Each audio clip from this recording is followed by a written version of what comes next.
नमस्कार दोस्तों, मैं डॉक्टर शालिनी टंडन, गायनेकोलॉजिस्ट वाराणसी, आज आपके साथ सर्वाइकल कैंसर वैक्सीन के बारे में कुछ जानकारियां शेयर करूंगी। सर्वाइकल कैंसर यानी कि बच्चेदानी के मुंह का कैंसर, ये औरतों में पाया जाने वाला सबसे कॉमन कैंसर होता है।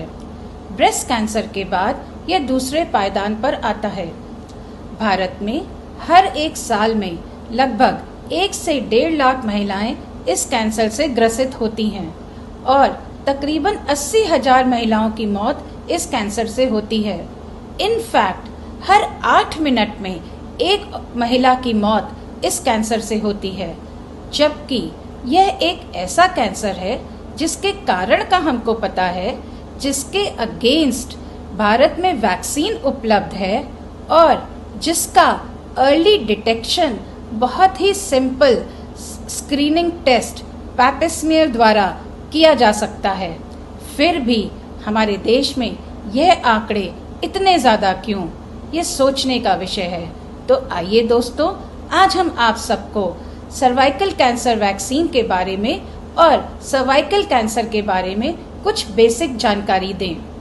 सर्वाइकल कैंसर HPV वायरस यानी कि ह्यूमन पैपिलोमा वायरस के इन्फेक्शन से होता है, जो कि एक सेक्सुअली ट्रांसमिटेड डिजीज या यौन संचारित रोग है। यह 80% महिलाएं इस इन्फेक्शन से ग्रसित रहती हैं जो कि सेक्सुअली एक्टिव होती हैं, लेकिन ज़्यादातर महिलाओं में उनके स्ट्रॉन्ग इम्यून सिस्टम की वजह से यह इन्फेक्शन कंट्रोल हो जाता है, उन पे काबू पा लिया जाता है और यह इन्फेक्शन समाप्त हो जाता है। लेकिन कुछ महिलाएं जिनमें यह इन्फेक्शन समाप्त नहीं हो पाता, उनके वीक इम्यून सिस्टम की वजह से ये सालों साल निरंतर पड़ा रहता है और फिर धीरे धीरे कैंसर कॉज करता है। हालांकि HPV वायरस का इन्फेक्शन बहुत ही धीरे धीरे प्रोग्रेस करता है और दसियों साल लगा देता है किसी भी महिला में कैंसर कॉज करने में। फिर भी यह हमारे देश में बहुत व्यापक है। HPV वायरस के बहुत सारे स्ट्रेन्स होते हैं और ये महिला और पुरुषों दोनों के जननांगों को इन्फेक्ट कर सकते हैं। लगभग 15 से ज़्यादा स्ट्रेन्स ऐसे होते हैं जो कि कैंसर कॉज करते हैं और इनमें से स्ट्रेन 16 और स्ट्रेन 18 ये सबसे ज़्यादा जिम्मेदार होते हैं कैंसर कॉज करने में। इसीलिए दोस्तों, इन्हीं दोनों स्ट्रेन्स के अगेंस्ट वैक्सीन बनाई गई है। हमारे देश में 2 तरह की वैक्सीन उपलब्ध हैं। सर्वैरेक्स वैक्सीन जो कि बाइवेलेंट वैक्सीन है, ये टारगेट करती है स्ट्रेन 16 और स्ट्रेन 18 को, और गार्डासिल वैक्सीन जो कि क्वाड्रीवेलेंट वैक्सीन है, ये टारगेट करती है HPV वायरस के 4 स्ट्रेन्स को, 16 और 18 जो कि ज़्यादातर जिम्मेदार हैं कैंसर कॉज करने में, और स्ट्रेन 6 एंड 11 जो कि लो रिस्क स्ट्रेन्स हैं और ये ज़्यादा जेनाइटल वॉर्ट्स कॉज करते हैं। जेनाइटल वॉर्ट्स कैंसर नहीं होते हैं, लेकिन ये भी औरतों के जननांगों की एक बहुत ही प्रॉब्लमैटिक बीमारी है। तो गार्डासिल वैक्सीन लेने से हमें जेनिटल वॉर्ट्स और सर्वाइकल कैंसर दोनों से ही सुरक्षा मिलती है। अब ये प्रश्न उठता है कि ये वैक्सीन किस उम्र में लगनी चाहिए। तो दोस्तों, सबसे अच्छी उम्र इस वैक्सीन को लगाने की होती है 11 से 13 साल की, क्योंकि इस उम्र में इम्यून सिस्टम स्ट्रांग होता है और ज़्यादा से ज़्यादा एंटीबॉडीज बना लेता है HPV वायरस के अगेंस्ट। रिकमेंडेड यह भी है कि यह वैक्सीन 9 ईयर्स से लेके 26 ईयर्स की आयु तक के व्यक्ति को दी जा सकती है। पर 26 ईयर्स की आयु के बाद इस वैक्सीन को अगर लगाया जाता है तो इसकी एफिकेसी बहुत कम हो जाती है और ये बहुत कम प्रभावी रह जाती है।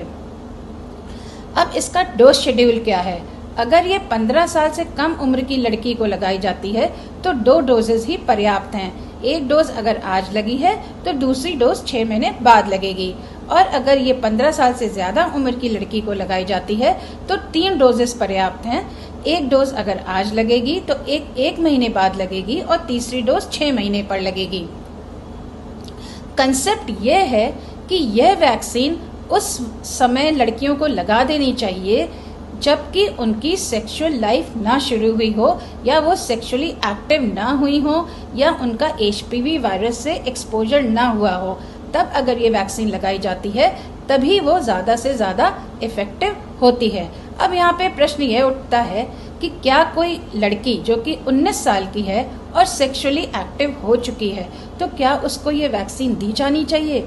यस दोस्तों, उसको ये वैक्सीन दी जानी चाहिए इस कंसेप्ट से कि हो सकता है कि अभी उसका एक्सपोजर सिर्फ स्ट्रेन 16 से हुआ हो और दूसरे स्ट्रेन से ना हुआ हो, तो उसको अगर हम ये वैक्सीन देंगे तो उसको बाकी HPV वायरस 18 और 6 और 11 से बचाव होगा।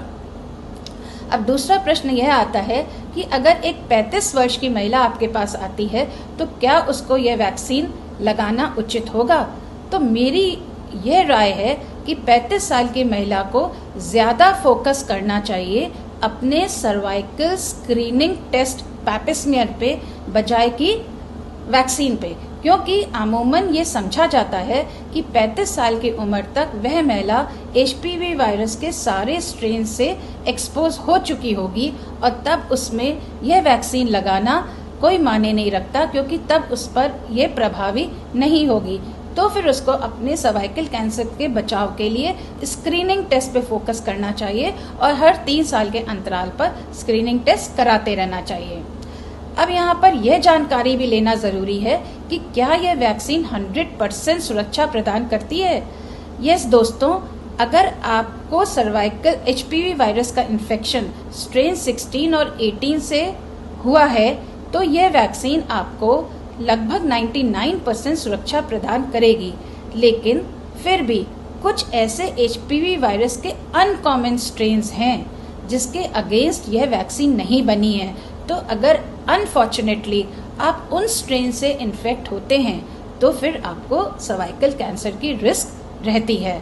इसलिए बहुत ज़रूरी है कि वैक्सीन की दोनों डोजेस लेने के बाद भी आपको गाइडलाइंस के अनुसार नियमित अंतराल पर सर्वाइकल स्क्रीनिंग टेस्ट पैपिस्मियर द्वारा करवाते रहना चाहिए, जो कि रिकमेंडेड है 21 साल से 65 साल की महिलाओं में और हर 3 साल के अंतराल पर। तो दोस्तों, उम्मीद है आपको यह जानकारी लाभान्वित लगी होगी और मुझे उम्मीद है कि आप लोग ये जानकारी ज़्यादा से ज़्यादा लोगों के साथ शेयर करेंगे और सर्वाइकल कैंसर इस लड़ाई में हमारे साथ भागीदार बनेंगे और ये जानकारी अपने दोस्तों, रिश्तेदारों और फ्रेंड्स को पहुंचाएंगे। तो दोस्तों, अगर आपको ये वीडियो भी पसंद आया हो तो इसको अपने ज़्यादा से ज़्यादा ग्रुप्स में शेयर करिए, जिससे ज़्यादा से ज़्यादा लोगों को इसके बारे में जानकारी मिले और हम लोग सर्वाइकल कैंसर वैक्सीन की लड़ाई में विजय प्राप्त कर सकें। धन्यवाद।